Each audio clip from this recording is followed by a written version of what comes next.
nenga bali tubatuwanga amafuta bwenga babayiwamu amafuta nakulabye wali ng'ogamba kasuku live full tanka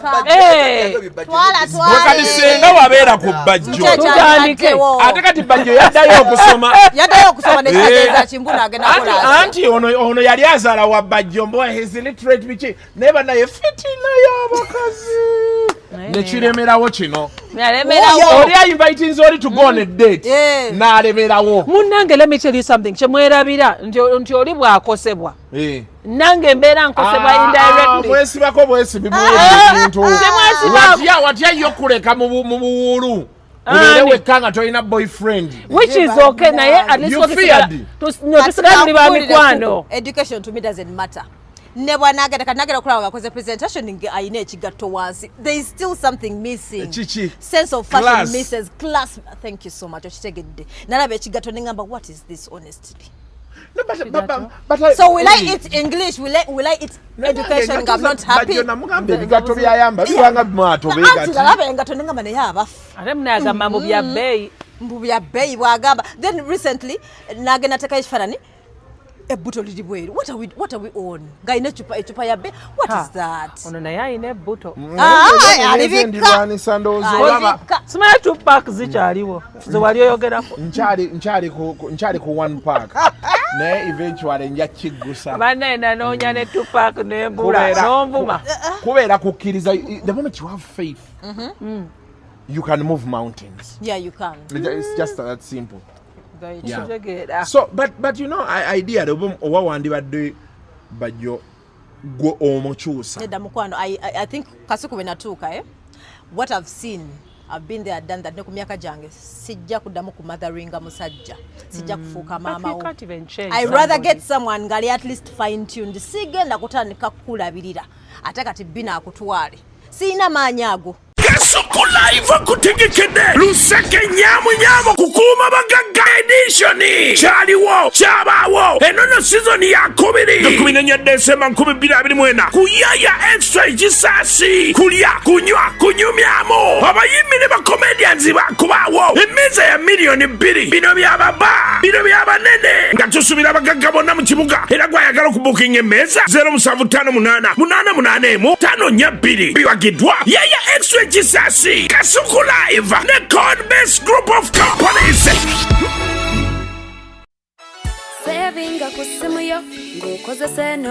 Muggwanga lyattu Uganda omulembe omupya mu byensimbi gugguse tubadde tusigalidde emabega ng'entereka yaffe yadda nnyo nga tutereka ssente buli we tusanze kumpi awo we tuzirabirako naye kati tufunye engeri ennungi eyeesigika ey'okutereka n'okukozesa ssente.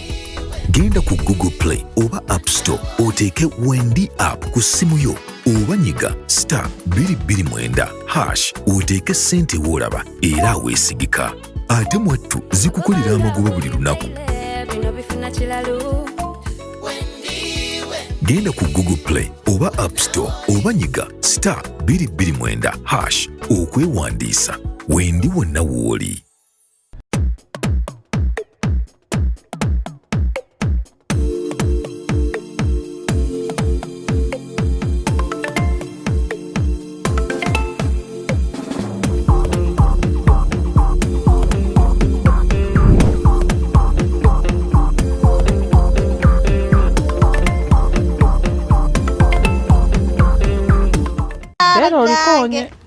Gundi alazeewa Roni. Agenza ku motoka yaguze battery empya. Ebyamujeredde mu TV ejiwa mukitwamu. Nasala wafule battery empya. Nenga bali tubatuwanga amafuta bwenga babayiwamu amafuta. Nakulabye wali ng'ogamba kasuku live full tanka. Kati senga wabeera ku Bajjo ate kati Bajjo yaddayo okusoma nekitegeeza kimbuna agenda kola anti ono yali azaala wa Bajjo mbo his illiterate biki neba naye fitina y'abakazi nekiremerawo kino oli ayinviting oli to go on a date n'alemerawo. Munnange let me tell you something kyemwerabira nti oli bw'akosebwa nange mbeera nkosebwa indirectly. Mwesibako bwesibi bintu watya yo kuleka mu buwulu Ulewe kanga toina boyfriend. Which is okay naye at least tusigala tuli ba mikwano. Education to me doesn't matter. Never nagera kulawa gakoze presentation nge ayine ekigatto wansi. There is still something missing. Chichi. Sense of fashion misses class. Thank you so much. Ochitegedde. Nalabe ekigatto ningamba what is this honestly? No, but so will I eat English? Will I eat education? I'm not happy. Bajjo namugambe bigatto byayamba bibanga mwato begati. Nalabe engatto ningamba ne yabafu. Ate munagamba mu bya bay. Mu bya bay bwagamba. Then recently nagenda taka ekifanani ebbuto liri bweru. What are we on? Gaine echupa ya bay. What is that? Ono naye ayina ebbuto. Alibika. Simanya 2 pack zikyaliwo. Ze wali oyogerako. Nchali ku 1 pack. Ne eventually nja kigusa. Banena noonya ne 2 pack nembula n'onvuma. Kubeera kukkiriza the moment you have faith. You can move mountains. Yeah, you can. It's just that simple. Very true. Yeah. So but you know idea oba wandibadde Bajjo go omukyusa. Nedda mukwano I think kasuku wenatuuka what I've seen I've been there done that ne ku myaka jange sijja kuddamu ku motheringa musajja sijja kufuuka mama wo. I rather get someone ngali at least fine tuned sigenda kutandika kukulabirira ate kati Bina akutwale sina maanyi ago obudde obusibuyina kukoli muntu mukulu sigenda kwena mama wo. I don't have that energy sina energy eyo. Naye ekira tebakyusa bantu bagamba you accept somebody nga bwali yasalawo n'akyuka kati I don't see Bajjo wanting to change ekyanyiiza ku Bajjo. Bajjo wanted to change for Dodo. Singa ye kukiraba n'agamba omanyi kino ekigatto kiriwo ekiti kakikanyambale what happens is this. You show some of us tetulaba bintu bimu okitegeera nze nalina gayi wange nga tashaving. Yes, nga ye tekimujjira wano woka oba neeno muno nze nali nalaba muno kati nga buli kiseera bwe tuba naye like oba tugenze nga ku mupiira ali mu vest ne mugana egwe why don't you shave? Gayi nangamba kasuku what is wrong? So nakimulaga luvannyuma yali obukisa gwe yali alina yali tawunya nga tatuuya nankwawa nga tafuna that brown stuff ejja okitegeera like ng'enviri ebyoya bya muno nga bya black kati ne munnyonnyola ne mugaa nti you can't be like that. Tangamba mu kufumbafumbawo ebibozi naturealize okay maybe you're right naye yalinga shaving eno wokka wansi ngeno tashavingayo nekatinaka Bajjo banenga nako ayasama nnyo avuma nnyo anyway Bajjo ng'ajegeregereza nnyo banaye avuma ye n'abeera nga buli omu yamulinako siwulirangayo nga buli lwemulaba nga mutunuzaamu kamera abeera ayomba buyombi batandika okustressinga Dodo then banatusisinkana mu love life I'll also get stressed. Oshegera. Like, Bajjo, I need to get something like when kuku you give me peace. Bajjo has 7 kids and 7 women. I start second guessing. What do I love Kasuku? Or what do I? Saka yimukakuma chango nyiza bunyiza. Njaka kulabanga you give me peace, you give me happiness. Then banai Kasuku. If I look at the lips, I'm like, these lips are kissable. No. Kumbaga nchagala okuja mukazi wako kubambize. Mpabu example. Yogera. Munagera muti ati ebiduduma be muti omunamalako n'ensi kuyugira kastanze gwoyagala wendi right you're my friend tukyanyumya these lips are kissable but not seeing someone and you start second guessing mama sika said ze kuku sika said mukwano feeling zange newakubadde sente mbanjagala nzirabeko waine mbanjagala ndabe wentandikira waliwo mwejirika I love those full lips. Ngemwajirika full lips. The gum is not so dark.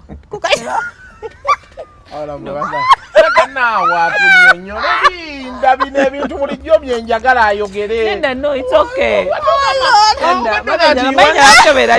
You want full lips? Full lips. There's a shalom. Ngeji bachukuwejamu. Ngeji jo.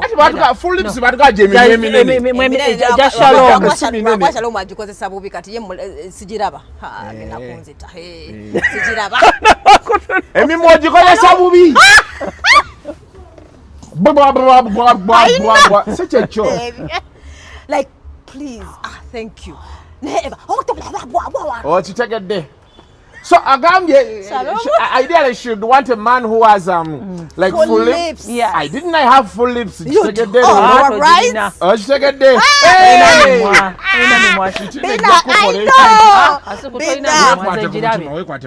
ogambe ndi mulogo Jesabo ku mutima. Olikirire eno olifuwe. Bambi Ekyo kijja kwa. Shalom akusinga emimwa. Anti bakugambye nti agikozesa bubiri. disorganized. Oh, mama nyabo okitegedde. So the gums, you are talking about the gums? They're a bit darkish. You Not, like dark, not so much, you but like a little dark bit. gums. Not so much, but just a little bit. Mine are not dark. Yeah, but they're okay. Tajiringa ja waliwo abayina te red. Ojenga is irritating. So my gums So are okay. yeah, they're okay, Kuku. They pass. The skin, Yes. nkulaba obadde ogenda nnyo ayina gamu ya red nagiraba Anti ddanga agambye this gum is pinkish. Okay. Ina baby. kale Allow her. Nange, bagenda maaso ha. So you're saying And the skin. Kiraba these days eli clear. Yeah. These kiraba kabakola nnyo facial or something. asobola facial bizigo. What do you do bizigo? Nesiga Vaseline. Kale bambye okozeeko bulungi. Nesiga ebizigo. Lwaki Bina akunyako ku kutu? Anti alabo bannanaabye naye leero akitegedde. Nze naaba. Buli lunaku naate. The only thing we have to work on Kuku. Is the stomach. No, stomach, ogambo jikola kola kasi the beard kate Kuku. You have the beard, but it's all over. Tuli kuchi. Obudde. Kuku. Siina budde bugenda kutuula mu salooni. Mbanyinyonyola ekirevu kino kituusa we nandikyagadde we mukyegombera. Nina okudedicating emyezi ng'egi. Nga tokikwatako. Buli nnaku 2 ngenda mu salooni. Balina akagundi ke bayisaamu. Olaba ngende wa Neri Baba. Balina akantu ke bampisaamu kabanga ka oil ne bakunaaza mbiki ogenda kitadde kyonna. Kati batisika bwe bati ne bakayisaamu kati bangamba netaaga emyezi ng'egi. Nga buli nnaku 2 ngenda ne bakinaaza so ne kifuna direction engeri gye kikulamu buno obwefunya ne bukola ki ne buvaamu. Naye kati ekizibu binyonyogera nze so sibyagala. I don't like them. That's why I don't hug people. I never do. Lucky enough to yagala hugging, so it's okay. You know when man do walk hugging, so I want most cases of hugging away.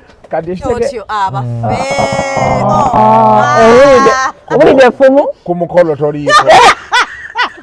Ebintu byemukolo mukazi tabyagalira ddala. But tugenda kuyita ku mukolo.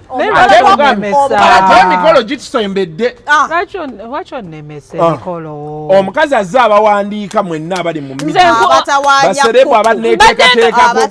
Era lisiti agina yagiteeka ku dressing mirror. Buli sho gy'alaba n'agattako gw'agasseeko. Nemba ndowooza. Agendako engeri gye tulawo okwera abaali baakuggyako. Nemba ndowooza ayagala kitundu kino ekikoma wansi. Nze ndi mu byawaggulu. You want to steal her prized asset. Which is this? I haven't touched this way. Nze am full package. Then let me retouch. Ne bonkomba bukombi ku matu ogw'eddalu. I'm full package. Kyenkunyonnyola. Bw'oli ku ebyo. Mumuvuma olubuto kuba olubuto bendujja mu menti n'enduzi mukazi n'agamba wadde ekyana. Ekyana tu. Kati gwe ku mukolo toliiko.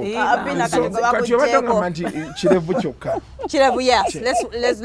Let's work on the beards. Yeah. Then also, abakyala bali eyo naye bakayana, most of them. Lwaki mwagala nnyo dog style, Kuku? What the hell? Do you not know muba mutugazia? Nenga dog style is very nice. The only problem is when Boba walidde. Nedda ka wetness kano genda okulaba nga kabuze. Nga bimukibukayo.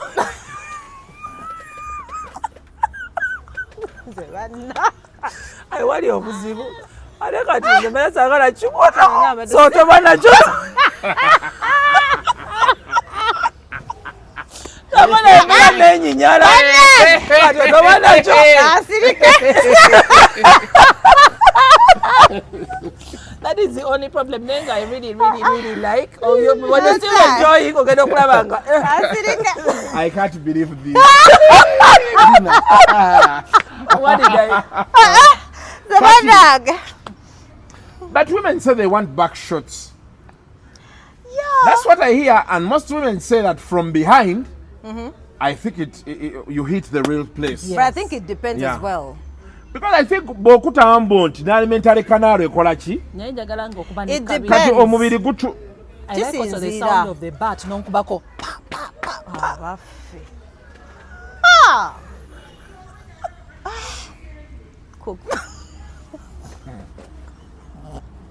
Kambe musho mukole ebintu. I'm sorry. What is this? You know what I'm thinking? How have we transitioned from a beard to doggy to spanking the bum? We need to ask ourselves.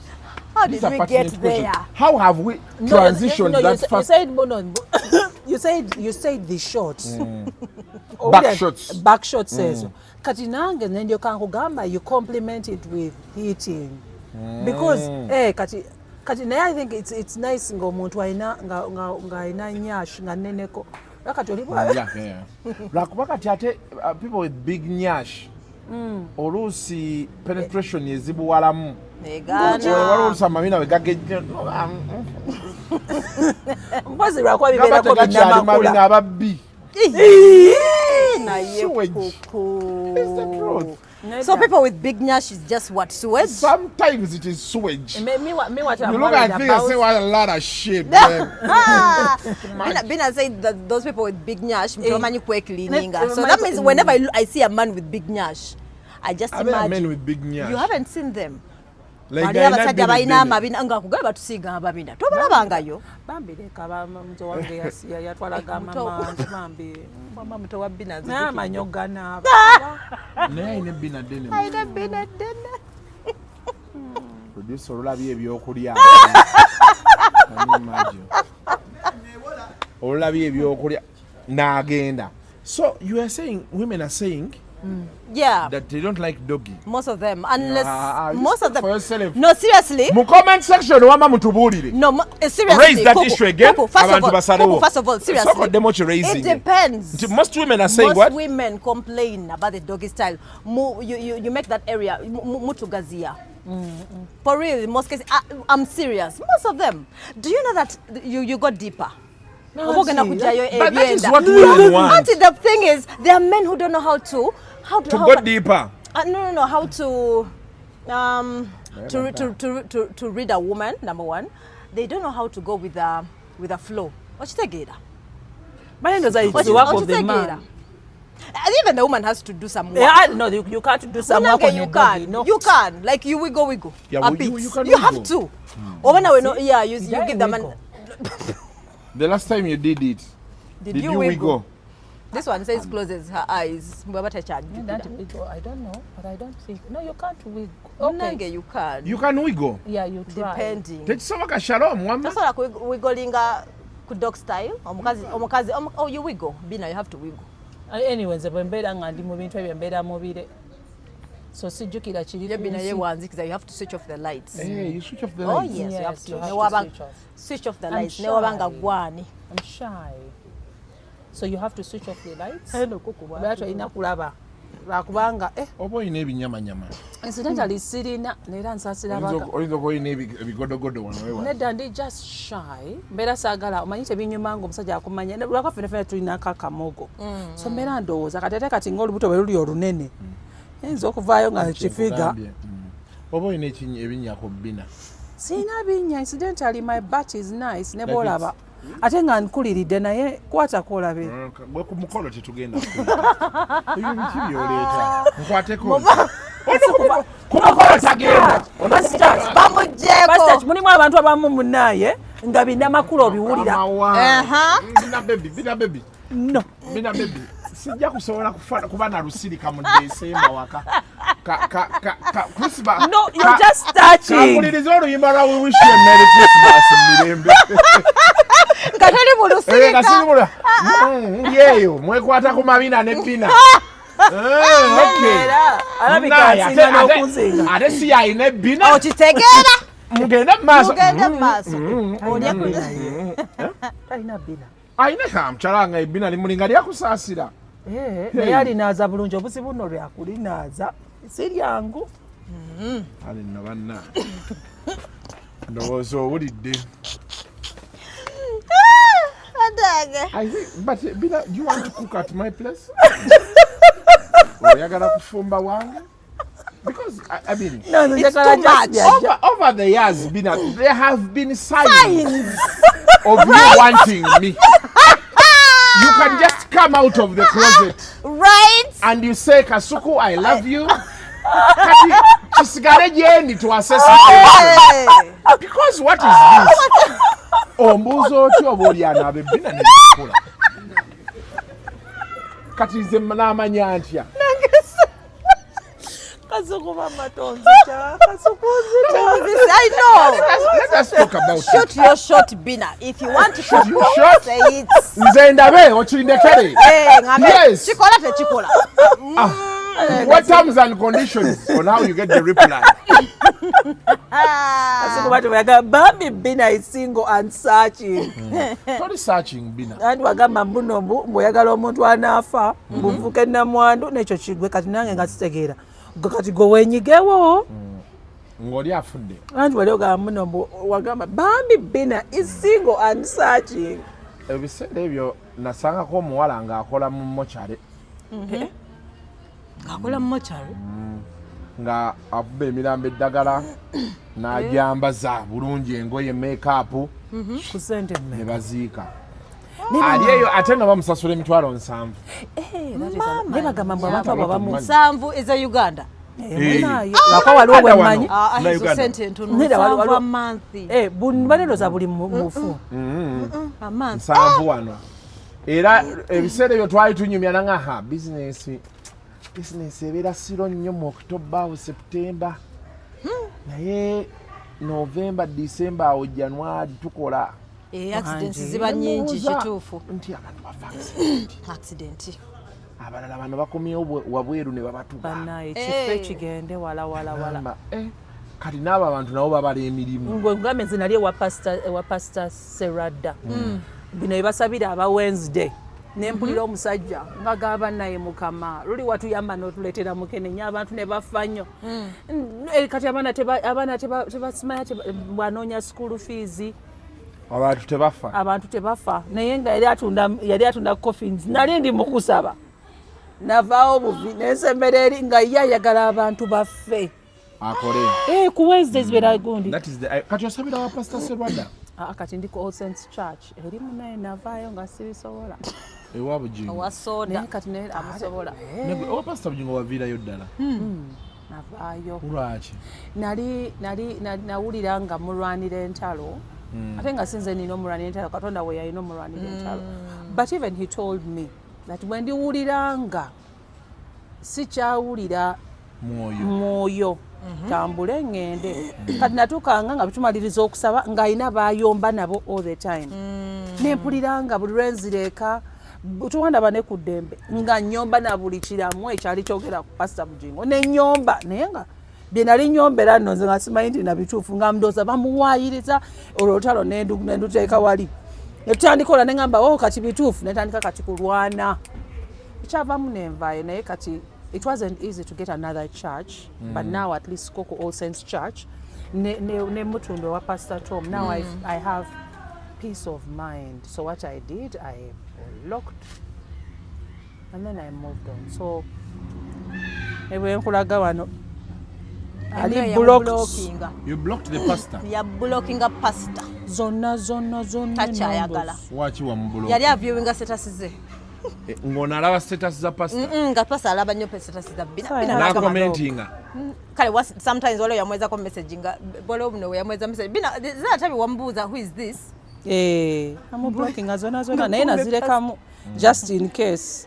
Bwali terera nenda bange enjiri ekyuse. Bambi omanyi lwaki? Oyo mwami yanzija wala singa sirina dini gye nina ku mutima era ate yanyamba nnyo yankolera nnyo because I was ekulya no bwe muyisa omwami bambi omusumba because njukira nali boss. I was that stressed, very stressed person. Ndi mu relationship naye nge stressinga ne challenges nanimpita mu bulamu ng'omuntu. So if it wasn't for Pastor Bujingo, I don't know. Olaba he's not even who taught me how to drive. Hey. Yamuyigiriza ovuga emmotoka. You were that close. Yeah. They were close. Yanjigiriza okuvuga emmotoka. Nze nanoonya ssente emmotoka n'agigula.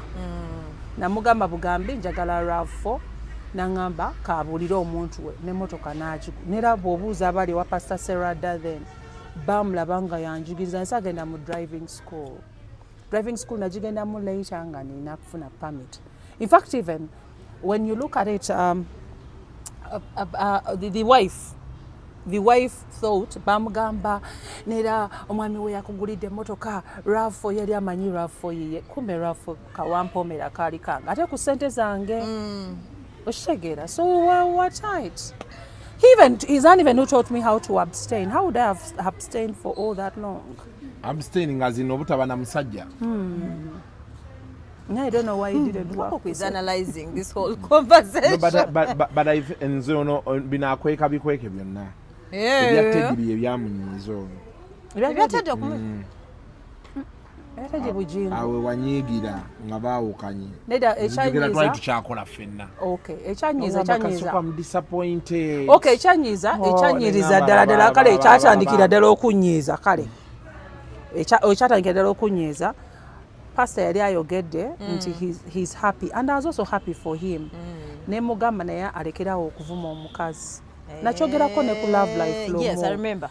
And then n'atandika ne ngamba oli kati okyokoza waaki ng'ate no, you're very happy. You're happy. I remember that conversation. Then afterwards I continued still praying. Naye nagenda okuwulira nga entalo teziggwa.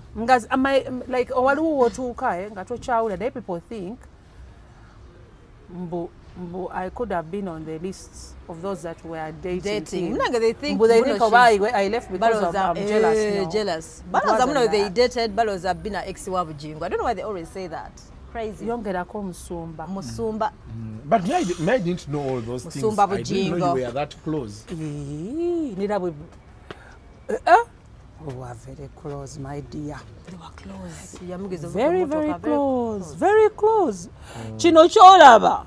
Bujingo ate no yalwana nno nnyo okubeera nti ndi bwe nti nga n'essaawa omwenda nkubira essimu ez'ekiro nankubira essimu nanga azuukuka osabe nziga ne lumu nali nnyambala bumini bwange nga bw'omumanyi nga ngenda mu kkanisa nengenda nansabira nera ne tuvaayo ng'amala okunjigiriza ate he never did anything to me nate wabeera agamba mbwoba yankola ki bambi tewali nera in fact even Pastor Serada yayogerako nainaga oyo omuwala yajja kuteesa mu mawulire nga tuggalawo nothing happened. That's why when ali mulwanirako nze nga ndooza tewaaliwo munnange yali amanyi omanyi nali manyi he can't cheat. There's no way. He can't. The good thing about him is that I think no muntu embeera bakyali tolina kwemalayo nnyo. So I didn't know that they were living in separate bedrooms. I didn't know bayanoba. Naye ng'ate munnange twali ng'osiriikiridde. Nze mulaba analyzing a conversation yo gy'oyogera Bina. Nandi mugirowoozaamu. Nanti nkulaba. Wale manyi nasabirangayo busabizi. No, for you know what kyayogera kiri deep. Yeah. It's only after you've gone through what she's going through that you get to understand. You know, when someone says like. In fact, even there was a time when the anti ex wange mufumbo. There was a time when ali mwagala nnyo. In fact, he was the first person eyambuulira. Nangamba omusajja oyo takwagala. Nengamba nedda njagala laba nkubira n'essimu musumba. Nangamba takwagala Bina. Oba oli kirabadde nti takwagala. Naye nze nga ndaba njagala ne mugamba kati nga nkubidde laba mpeereza ne message I love you. Ambuuza where are you? Honey, where are you? Omuntu asobola obutakwagala akakuyita honey. Until one day. Omusumba oyo akuyita honey. Nedda. Yali agenze kumukaabira ebitegeere. Yali akugamba. Ngalinga kansula. Nangamba abantu abo mbalabye. Yes. Ngalinga kansula. Yes. Ngamba abantu abo mbalabye bagenda kuddiringana their love life. It was just waliwo abantu abeewa break ne bamane baddiringana nagamba kati abo bagenda kwewa break nga bwe baddiringana oshegeera naye nga sikiraba and indeed that's what happened but what the good thing is that with my ex he told me Bina mwenna mbaagala oli yakomyewo naye mwenna mbaagala. Maybe the second time he didn't tell me. That's when I told Pastor Manyi tusabe ono guy. Komyewo bwenna mbwagala olemwa. N'agamba kati guno ogwokubiri bwe yakomawo teyannyonnyola. Nze nali manyi kati agendera ddala ladadada. Naye lwe yakomawo nempulira ng'akomyewo ne ngamba no it's high time. Neera nakubira musumba ne mugamba omanyi nkitadde n'angamba Bina are you sure? Chokola kyekyo. Are you sure oba tugenda kuddamu Tukaabe biki ne mugamba tusabe. That's why when this one tried to call me nga nange nzimbe kati yagamba bandoga ina kucho sense te bandoga Katonda yanyamba. I think it was time. But naye simulinaako buzibu. Siriddamu kusabira musajja, siriddamu kusiiba lwa musajja, siriddamu kugana. Wasiibako olw'omusajja. Nga njagala nga mmanye embaga eri kumpi tuuka n'ensiiba. Sinza atalina naye nagamba bangamba bw'osiiba sometimes mukama awulira. Nensiiba nensaba, I even deprived myself from food nengamba sijja kulya. Ate beera mune baamutwala. Yagenda sabo n'agamba oli agenda kubatwala linnya lyange. But it's you I love. Naye basajja mumanyira. That's what the guy said. That's what the guy told me. They're the one who's going to take my name, but it's you I love. Mwenga muyise mbintu. Nze n'emmotoka bali bagenda gitwala kuko kimanyi. Kabenziko. Wale mmotoka bade baye twabinyuma ku love life. Lumu nfuna guy. Hata guy Bina manyi. Ali awalera 3 months so manyi ndwawo gabe bimia nagambye am old school. Abantu balooza wakitibwa. I know gubbi. Hata kulabika bulungi njamu kugamba.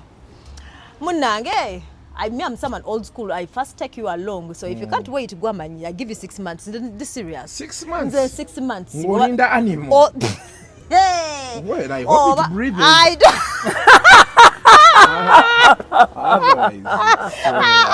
Coco, honestly, so you wait for my animal for 6 months. What is so kulinda bireke? By that's mean chali much old school echo. So 3 months into it. Guy yandaga nti it's okay. Naye I started seeing some besides. Omanyi muntu nga bogenda out. Nga Bina wagamba sometimes you be blinded by love. Bogenda out nga he dictates. Na kugamba ne baby lero twandiridde pizza eno. Ndoza nga sente zaina mu nsawo nze nga simanyi. Tulye pizza eno. Ndoza lero nya ku soda. Kumbe ndoza nga ina budget ya mtwale 5 awo. Ndoza ga wesuka 5 tujja malako. Nze nga manyi it's love. Then nga mugamba okay kale it kwa piece nagamba njagala bokowa endalo parking manyi olubuto lwange sirya nnyo nyama sirya anything in fact ndya just mugati soft things my digestion is bad kumbe kubunene bwaine n'ekibuto kumbe n'ekibuto akirina ayako kale njibisiza mu katono kubunene sorry naye Bina list toli ko ebya serious mati buto lijiddemu abakozi gena maaso kumbe kati nembuuza ke kyova sagala bino ebintu bya is it mix matching budakulabidde I had those njagala omusajja angambe face to face ngambe ino Doreen nkwagala don't send Kasuku don't send Bina no I think most women don't like it. I don't like it. You like a guy to move up to come you talk to me and tell you Doreen even though I'm intimidating come and talk to me I respect you njagala maybe bambi ali kumula nobody muyaye but I think I respect you don't send anyone but wandike enambo no njaji use ate ngondaba ate botaka mu sente nsoka ne pocketing nene nku ndena madenge na kwewunya sente zo sizizaayo kuko tosaza musi Aya. the only constant is money yo sisobola so munange nkubira this mwe byenda bimotokota bali nyo ebintu ebikaluba bimugira abayaye baddange sana nkubira that friend ne mugamba ono nganga munange tugenda out dictating emere in a good way though in a polite way ne ndaba nga ali ku particular budget tajisuka ko mtwale 5 awo wetugenda out nangamba yangambe mbunga nyama bichinaga aliwo atalya nyama oyo aliye ennyama aliye ebikomando aliyeko nagamba yakugambye eki nagamba ati ngata nso okukyuka nga ngamba nawe kyagaza nawe yakulimbye go you used to see what you see nga mugenze out leto manyihu ngamba okay let me start out natako going slow mpola mpola nenga kati makacha aliyo because it was all this nice person then one day angamba baby you know what kwate motoka yange eno he had some old car yawo but njagalo juro vuka kwene motoka nze kati ngenda I had a Honda Fit by then nga akajugula UBB nemugamba okay it's okay ojiro jivugamu ongambi agala ya 1 week or 2 weeks ojiro vuge yange so kanengamba kasana ngenda kwa vuge ye so njaju kudiza after 2 weeks bwalina byagala okukola kati I don't know what that friend of mine yenyini ndoza kama yamuyitamu I know checking ankubira nangamba Doreen omanya ekiriwo okimanyi nti no so and so this very week gye tuli mu kusanda agenda kwanjula Amina agenda ya kwanjula what do you mean nagamba bali bakyanaye naye simanyi kunze you're kidding nange nabitegedde meanwhile emboozi eriwo you see that car gye wamuwadde ate yali ekyali mpya kind kala ka blue kalya jagenda okutwalayo kunze has what jagenda okugaba nti kunze okugaba nagamba jagenda okugaba kugabira omukyala abagabe mbuno yine motoka nkuwadde bana ina kankana so I had to think of a plan ngamba nkoze ntya nenkubira nendwazawo mami kama yanyamira hi how are you banange zinjibali zili sama kasa batano so right now I want to take my mom to the hospital your car is a bit omanyi condition jeremu let me first come then in the morning to meeting it kwena namulaga ntino it's okay nenga nali ntya najireta nemweye wenaonera the next day ankubira hi babe how are you yakubira nakumbuza nti how is mom nga yayagala kimotoka bichi motoka namugamba motoka chaji ko sanakamba inabe wedi by nenga njajikwa before the weekend stories Friday ngatibenye mukolo gwa Sunday Friday ngankubira ningambo waye ngonteka ku pressure I'll give you that kana kama anti kakati you organizing my plans na raising a voice ningamba ningamba kumbe nesa amulangira samugamba ntina you know what I know I just switched off na kuba masimu the next day the whole Sunday kumacha ningana abasajja nembatya chovola ku YouTube nagenda ndabe video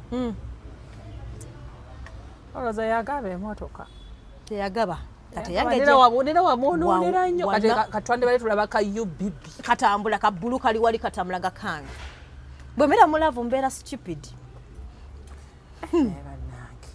kale yange motoka bali bagitutte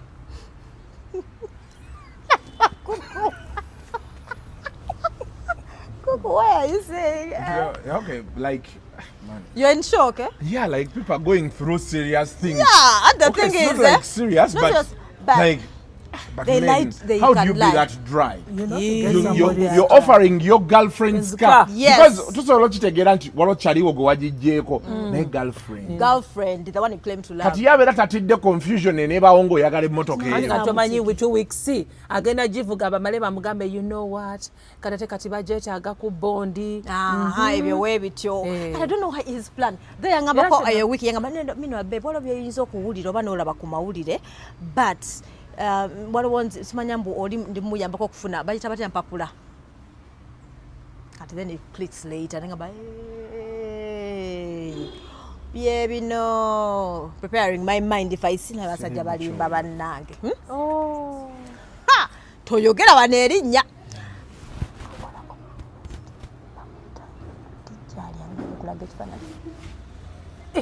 microphone ntayogedde erinnya kyekirungi naye TV njogedde byebimwe era tabutyanga yavaayo ate yali jali no yavaayo naye Saimo Kawalaata oli wa tabbu Saimo Kawalaata yani Saimo bannange tujja komano olunaku olwaleero asula kunjuzani mubeere bulungi mweraba bijjeeko kojjako producer mukyala jako bajja lowooza kwatambuza propaganda akasajja kabajja okutabukaako mubeere bulungi mweraba oba tumanyi feesi engeri yale tulimanyi